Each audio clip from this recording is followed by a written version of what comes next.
evening, everyone. I'm Councilwoman Dr. Naya Glover and Chair of Fayetteville Mental Health Advisory Board. Thank you for all those that are joining us tonight. We have a special webinar tonight that we're focusing on breaking the silence, strategies for suicide prevention and hope. So September is Suicide Prevention Month, a time for us to come together as a community to raise awareness, break the stigma, and share strategies that brings healing as well as hope.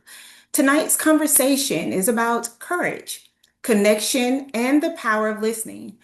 Reminders that none of us are alone.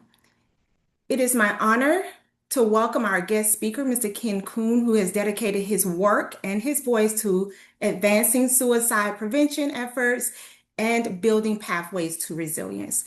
We are grateful to have his expertise tonight and his passion guiding us through tonight's discussion.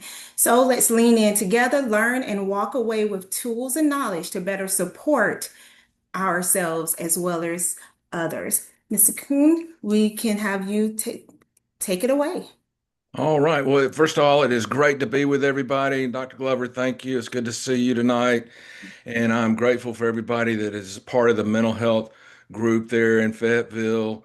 Fayetteville is near and dear to my heart. I serve as the chaplain for the Fayetteville Fire Department and work closely with the Fayette County Sheriff's Office. And we'll actually be training the Fayetteville Police Department here in the next few weeks. So we've done that several times with them, but ongoing training is always important. And we've got some new folks that need to be trained as well. And so I am grateful for the opportunity to just share a little bit of time with you guys tonight.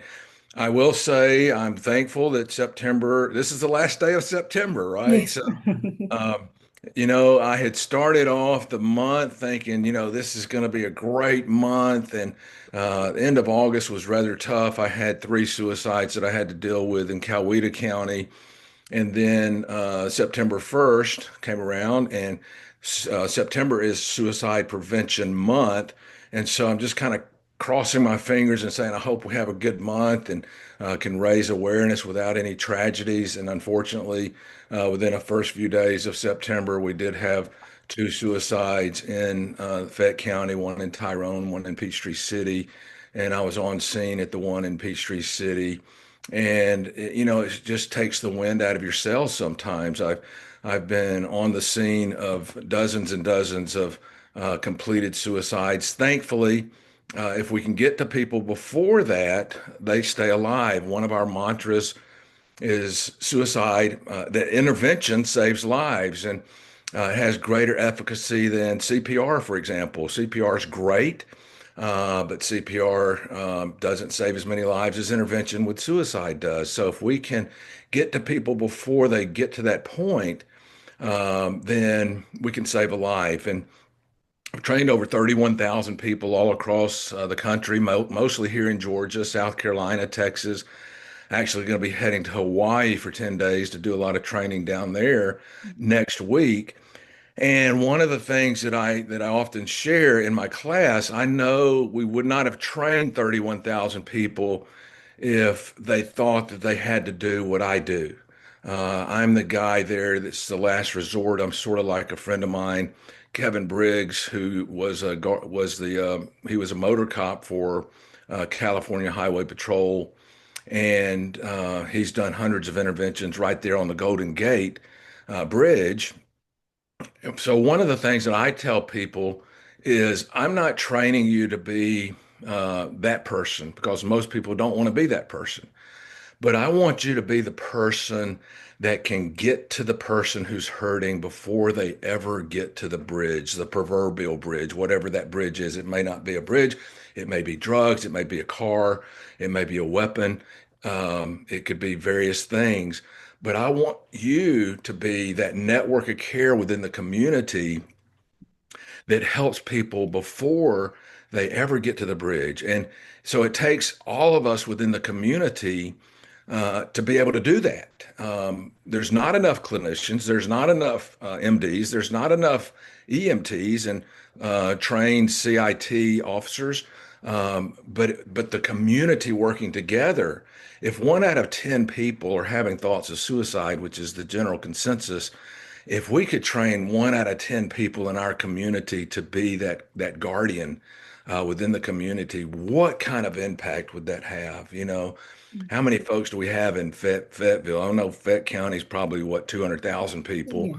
But what if we could take, I've trained 31,000 people all across the country. What if we trained 30,000 people right here in our own community? What would that do? So go to the next slide. I can't even remember what I sent you there, Dr. Glover. Let's look and see what we've got to talk about tonight. So um, There's a little delay. Give me one that's second. fine. So here's kind of where we're at. Um, Fayette County last year we were actually better than the state average, so that's a good thing. There's been some years when we haven't been, and I can't see all that's on that slide. Let me see if I can move my. There we go.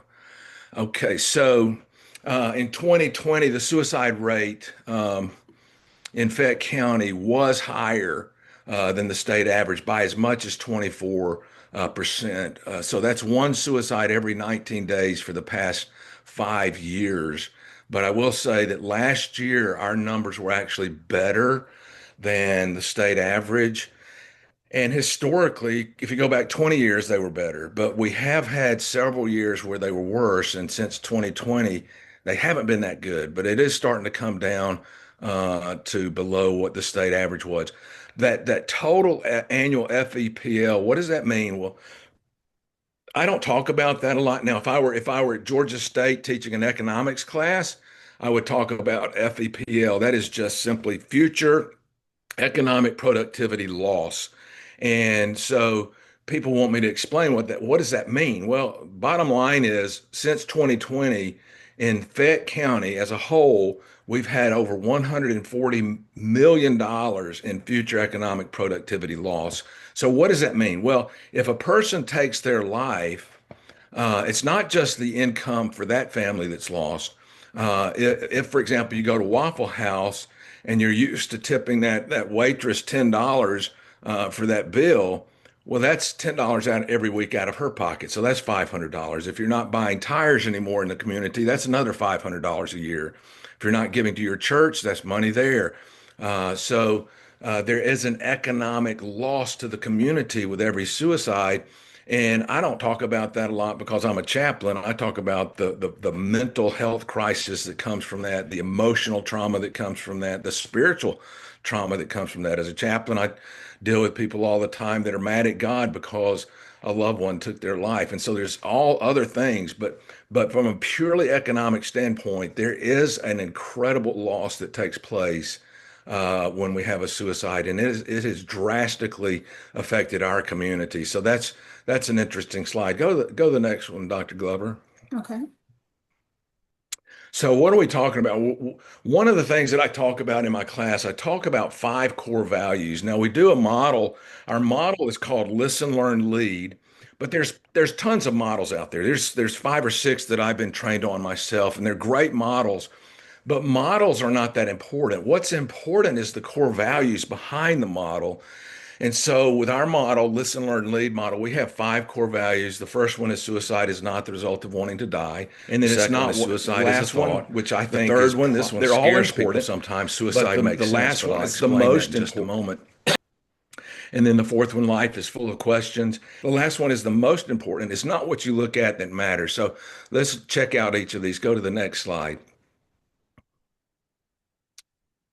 So what I want to do tonight, well, we don't really have a lot of time to talk about all 5 of them. I want to talk about 5 that are really key. Suicide is not the result of wanting to die. That's core value number 1. And when I say that, what I mean by that, I've never met anybody that just woke up and said, "I think I'll kill myself today." That's not in our DNA. We don't do that. So suicide is always the result of some type of loss. Go to the next slide, and we'll dig in a little bit deeper on that. So suicide is not the result of dying. Suicide is the result of loss that leads to hopelessness, and that hopelessness is so overwhelming. And I would say in the moment, because if we can get past that moment, then we can find some bolstering of our resilience and we can learn how to bounce back. But suicide is the result of loss that leads to hopelessness, and it's so overwhelming in the moment that it short circuits our coping abilities to the point that we think that it's the only option. And when I'm working with people that are having thoughts of suicide, I'm very frank with them. These are the very core values that I hold to and that I encourage my participants in our class to hold to. It's the same core values that I want that person at risk to begin to see for themselves. And so there's been many times when I've had people just grab their head and they just say, I just thought it was the only option. And I'm very frank, kind. You want to be kind and compassionate, but I'm very frank with people. Suicide's not really an option. Suicide is an option ender. And so let's try to figure out a way to find a better option. And so that's the way we begin the discussion. So that's core value number one. Core value number two, let's go to the next slide. Core value number two is suicide is a thought. It's just a thought. I was speaking to a group of young people, teenagers, several years ago, right in Fayetteville at a local church, probably 75 kids there. I had a young girl that came up to me after I got through talking, and I only had about 30 minutes with them. But she said, I realized tonight my life is at risk. And I didn't put the thought in her head, and we'll talk about that in just a moment. I didn't put the thought in her head, but she began to realize her life was at risk. And that can happen with many things. It's just like teenagers that get behind. I raised four boys, and three of them totaled SUVs and F-150s. They didn't realize the risk. I had a stent put in my heart April a year ago. I did not realize how close I was to having a heart attack.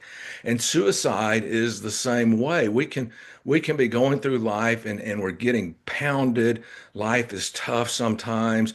And we don't realize how it's just tanking our resilience. And then something happens and we have these thoughts of suicide.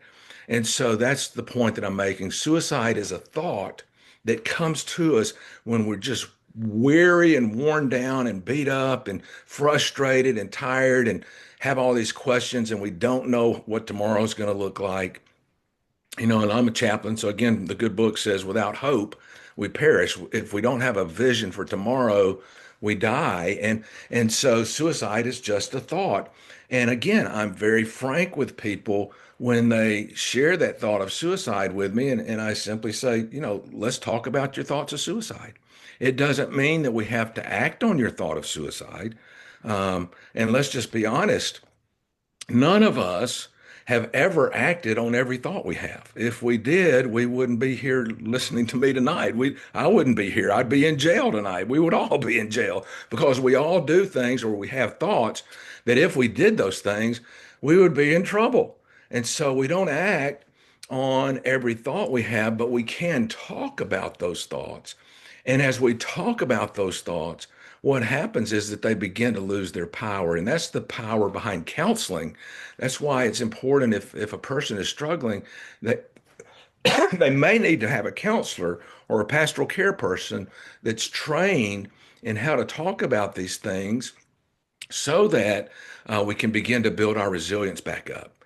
And it doesn't have as much power over us. Now, if the thought comes back, now we can say, well, what did I do the last time, right? I got through it the last time. If I did it once, I can do it again. And so that's the point of core value number two. Let's look at core value number three. So the third core value, suicide makes sense. And that scares a lot of people when I say that. But what I mean by that is as long as you're the only person who knows that you're having those thoughts of suicide, your mind has the ability to make anything make sense. I mean, if everybody knows who David Copperfield is, he's a great magician. He's made over $1 billion doing magic shows. But let's be honest. I mean, hopefully nobody here really believes that he made the Eiffel Tower disappear. It was all a trick. And so one of the things that I talk about quite often with people that are having thoughts of suicide is that suicide is the David Copperfield of your mind. When nobody else knows about it, you can think, well, gee, it does make sense. And I know this from my own personal experience because back in 2010, 2011, I was struggling. I was an Army chaplain and I've been through several traumatic events. The pinnacle of that being my third son had to be life flighted after being burned, and we weren't sure if he would be alive or when we got to the hospital or what was going to happen. And I felt like I was responsible. And it was actually my oldest son who asked me, "Dad, are you having thoughts of suicide?" And this was a year later, 2 years later, when he finally asked me that question. He was only 19 years old and he'd had 2 hours of training compliments of the Air Force. It was enough for him to say, "Dad, are you having thoughts of suicide?" And the moment he asked me that, it didn't make as much sense. I realized that number one, he's standing right in front of me. I've got a reason to live. I've got a family. My son that got burned, he is okay. In fact, he is now in the Air Force himself and he's doing really good. And he's got a beautiful wife and a 4-year-old son. And we're going to be going to visit him next month. And so he recovered from that. But at the time, my mind was thinking suicide makes sense. My family would be better off without me because the economy had crashed and I was an Army Reserve chaplain. I made my living as a real estate broker. And 2009, the economy crashed and destroyed my company. And I lost a banker friend, a builder friend, and appraiser friend to suicide that year. And things were just tough. The hospital bills for our son were astronomical. And at the time, because the economy had crashed, I didn't even have medical insurance. And so it bankrupted us. And I felt like my family would be better off without me financially. They would have. From an economic standpoint, I had $1 million life insurance policy. I knew my wife would get Social Security for the rest of her life, or as long as the kids were growing and in the house. And then as an Army guy, my wife would also have a retirement from the Army. So she would have been better off economically if I weren't here. But it didn't make sense from a relational standpoint. It didn't make sense from a spiritual standpoint. My family still needed me. My boys still needed me. My oldest was only 19. I think my youngest was 12. He still needed me in his life. And so that was the thing that really made sense. And so we have to look at this thing called suicide and say, for a person who doesn't tell anybody, and when they're just all to themselves, they can figure out ways to make it make sense. But the moment we begin to talk with them is where we break that shell and we reveal David Copperfield, so to speak, to just be a trickster. I mean, if we knew how he did his tricks, we could all go out there and do his tricks.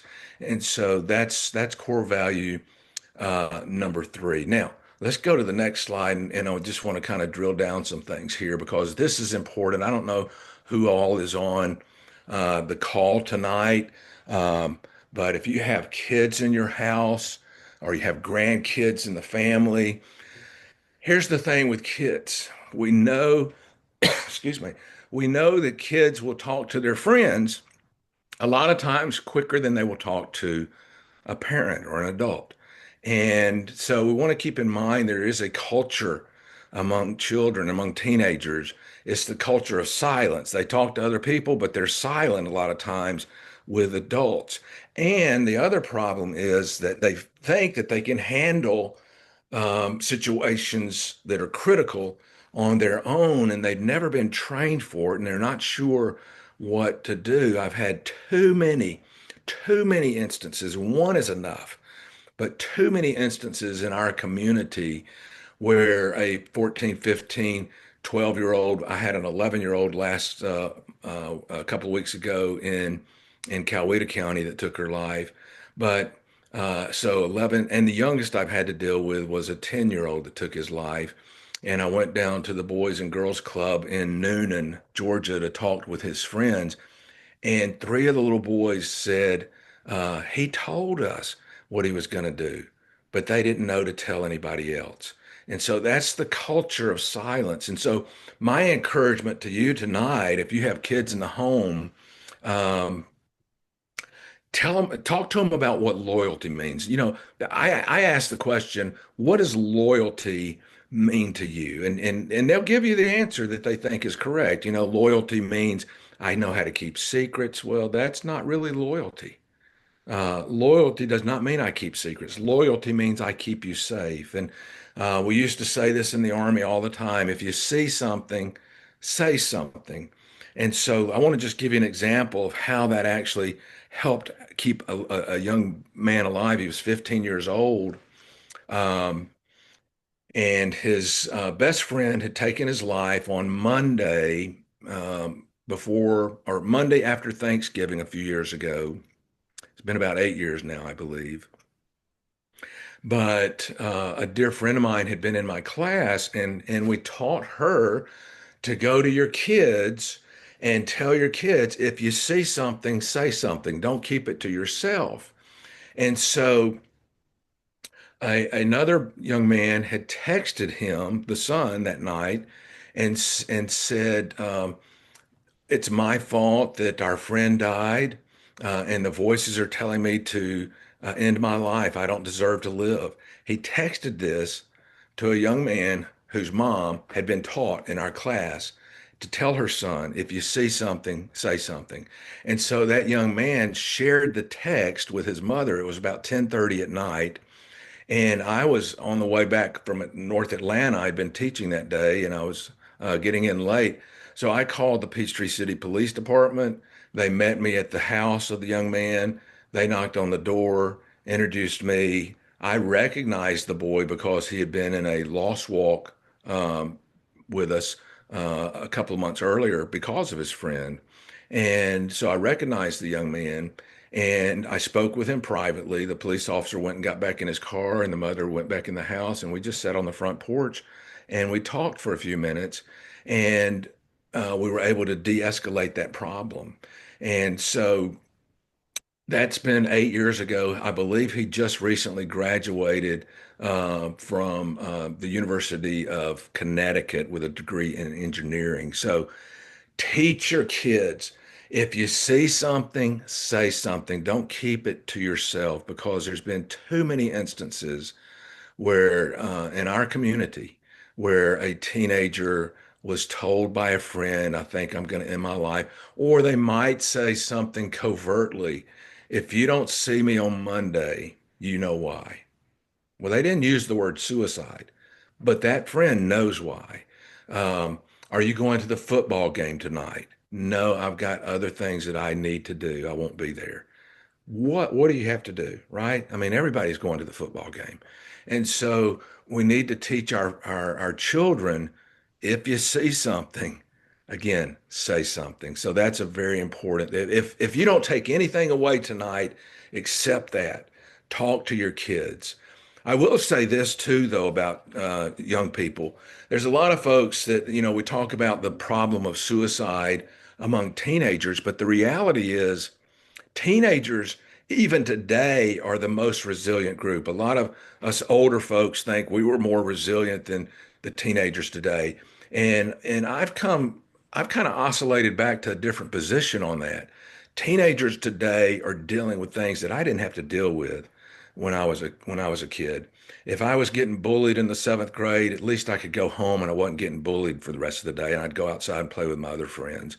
But today, it's bullying 24/7 all day long because everybody's got a cell phone and they're getting bullied all the time. And so kids today are dealing with so much more than what I had to deal with when I was a kid. I'm 62 years old. So I have to give them kudos for being very resilient. Teenagers are the most resilient group out there. And then you hit 20 and it goes up. You hit 30 and it goes up. Hit 40, it goes up. And at 50, it kind of caps out. The 50 age group is really the most at risk for suicide. And then after that, it kind of levels out. Um, and so I'm very grateful that teenagers are resilient. But here's the thing, suicide is still the number two cause of death for teenagers. car accidents are number one. And that's because they don't die of Parkinson's disease, and typically they don't die of cancer, even though we know some children do. They don't die of the things that take the lives of older adults. And so suicide is the number two cause of death. So if we can make our teenagers more resilient, then that's going to affect every other age group because they're the foundation, right? They're the foundation. They're the most resilient. And so we want to make them as strong as possible so that when they do hit 20, their suicide rate does not keep going up. So that's what I wanted to share on that slide. What do we got next, Doc? Go. All right, so just very quickly, this is the model. Again, models aren't that important. But we want to always be listening. And you notice that the listening goes all the way up to the top, the yellow part. And so leading is embedded in learning, and learning is embedded in listening, and they all work together. We're always listening. And so that first part on the left side, listen answers the what. What's going on in their life? What's going on in your daughter's life? What's going on in your son's life? What's going on in your neighbor's life? Or that person who's in the other cubicle across from you at the office.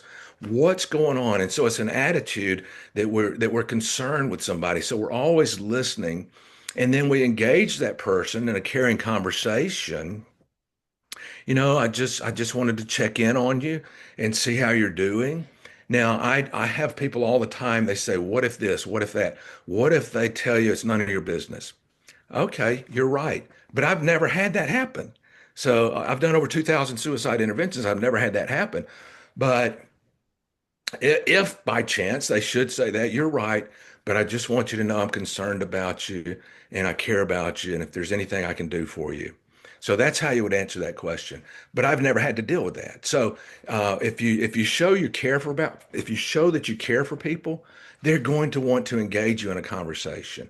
And that's why the line down at the bottom goes from red to yellow. That's the rapport line. And so you start off, you don't have rapport. Even with your own children, you got to take a few minutes to build rapport. That's true of people that you know and don't know. We have to take a few minutes to build rapport.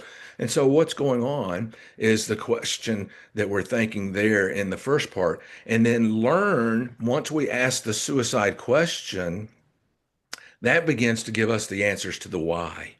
And so one of the ways that I do that is very easy. I mean, it doesn't take hours. You don't have to be Dr. Phil to do this. Just be a caring friend.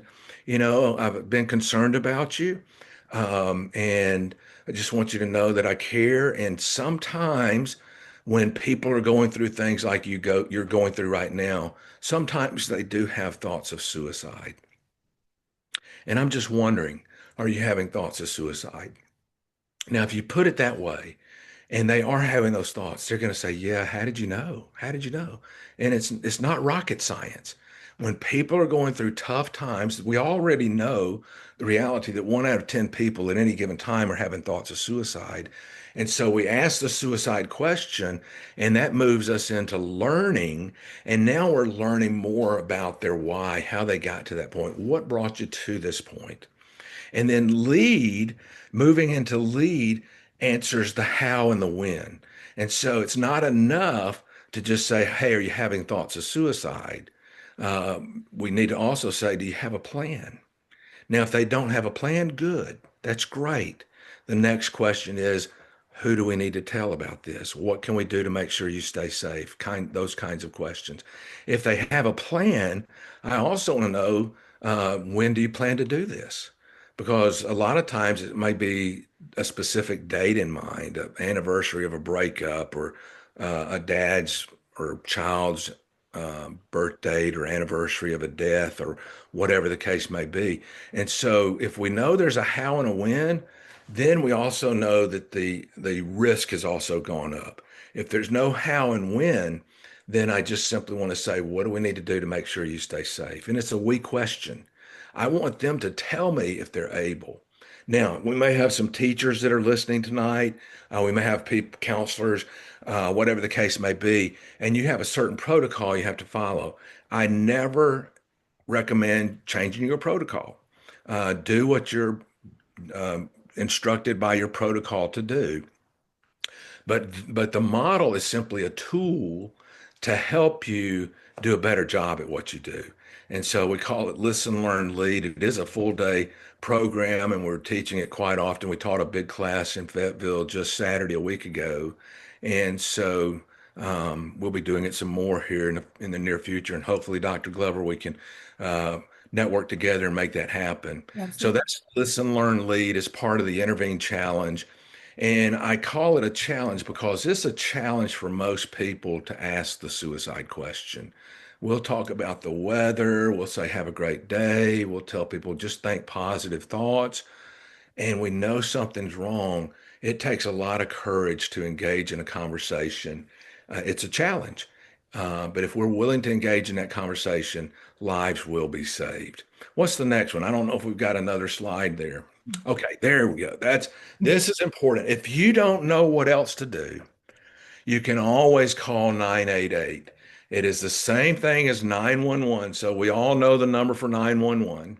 Now I want you to remember the number 988 because it is like the old 911, but it is specific to suicide and crisis. And so the individuals that are answering that line, they're part of the Georgia Crisis and Access Line. And this is actually a federal number. So in just about any state that you're in, you can use 988 to connect with suicide prevention professionals in that state. Now, I don't think I'm going to be in Hawaii next week. I don't think that Hawaii has implemented the 988 number yet, but hopefully they will soon. So just remember that number for crisis, specifically suicide or mental health crisis, drug addiction, anything like that, call 988. So you can go to stop if you want to learn more about our organization. It's stopsuicideusa.org. We do have some classes. Well, we just did one in Fayetteville. We'll be doing some more here, hopefully before the end of the year. We don't do a lot of classes after November, just because the holiday season. Here's another significant thing I would talk about because we're just a couple of months away from holiday season, right? And a lot of people have this idea that the Christmas season, the holiday season is the highest risk. December is actually average. It's not the worst month of the year for suicide. Actually, the worst month correlates with the pollen count. So, there's no causation that we know of, but as the pollen count goes up, so does suicide. So that's April, May, and June, and we see this a lot, especially with young people. What's going on at the end of May? Well, gee whiz, they're graduating, or maybe they didn't get to graduate, or maybe they're having to stay behind, or maybe they're going into a new school. We had a situation like that 11 years ago in this community where a young man was having to move in his senior year to go to another school 90 miles away. And he ended up taking his life. And so there's a lot of stuff going on in April, May, and June for young people in particular. I will also say this in 2020, the suicide rate did go down just a little bit because of what was going on with COVID, and that's typical. Anytime we have some type of national tragedy, for adults, the suicide rate goes down a little bit, but then it spikes up even higher. But for teenagers in 2020, the suicide rate did not go down. It actually went up. And because they were isolated from their friends. And for a lot of children, unfortunately, school is their only refuge. Their home is not a refuge. And so they're isolated. And so the suicide rate actually went up in 2020 for teenagers. So those are just some of the things to be aware of. I have no other if there's no other questions, you can find us on stopsuicideusa.org, and I would be glad to address any questions. Or if you have a situation in our community, the Fayetteville Fire Department has my number, and the Fayette County Sheriff's Department has my number, and I'd be glad to help anybody in our community. Okay, I'm checking one more time. I'm not seeing any questions. I want to just thank you, Mr. Kuhn, for coming in, sharing your expertise, giving us some tips for the city.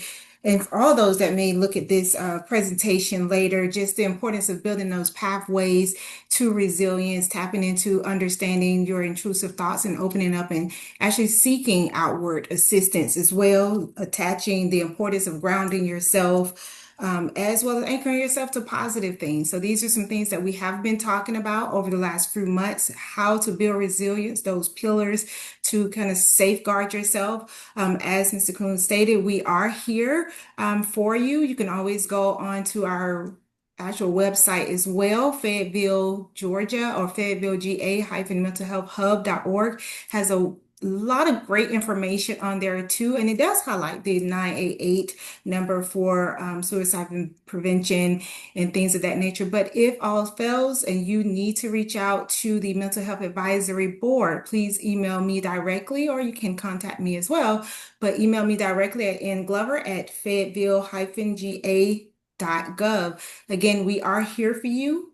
Please feel free to reach out. And again, thank you for your wealth of knowledge, Mr. Coon, for joining us. And I look forward to seeing you in our live webinar on next month for October. That's right. Well, thank you so much for Thank this you.